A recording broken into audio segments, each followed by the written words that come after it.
તાપી જિલ્લાના સોનગઢ તાલુકામાં આવેલ સિંગપુર ગામની પ્રાથમિક શાળામાં તારીખ 26 સપ્ટેમ્બર 2025ના રોજ કેન્દ્ર કક્ષાના વિજ્ઞાન મેળાનું આયોજન કરવામાં આવ્યું હતું।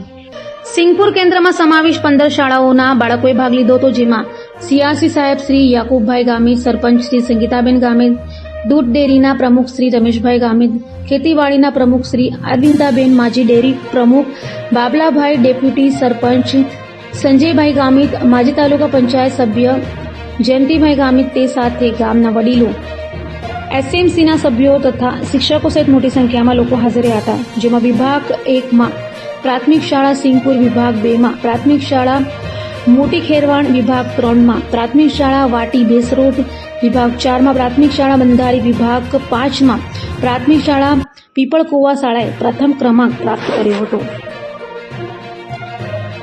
હું પ્રાથમિક શાળા શેખપુરમાં ગણિત વિજ્ઞાનના ટીચર તરીકે ફરજ બજાવું છું। આજ રોજ ગુજરાત શૈક્ષણિક સંશોધન અને તાલીમ પરિષદ ગાંધીનગર પ્રેરિત જિલ્લા શિક્ષણ અને તાલીમ ભવન તાપી તથા જિલ્લા પ્રાથમિક શિક્ષણ અધિકારી શ્રીની કચેરી તાપીના સંયુક્ત ઉપક્રમે આયોજિત વિજ્ઞાન, ગણિત અને પર્યાવરણ પ્રદર્શન 2025 વાવીના ઉપક્રમે આજ રોજ પ્રાથમિક શાળા શેખપુરમાં કેન્દ્ર કક્ષાના વિજ્ઞાન મેળાનું આયોજન સિયાસી શ્રી યાકુબભાઈ ગામિતના માર્ગદર્શન હેઠળ કરવામાં આવ્યું, જેમાં કેન્દ્રમાં સમાવિષ્ટ 15 શાળાના બાળકોએ ભાગ લીધો। જેમાં અલગ અલગ 5 વિભાગમાં વિજ્ઞાન આધારિત કૃતિઓ મૂકવામાં આવી। આ કૃતિઓ નિહાળવા માટે કેન્દ્રના દરેક શાળાના બાળકોએ ભાગ લીધો।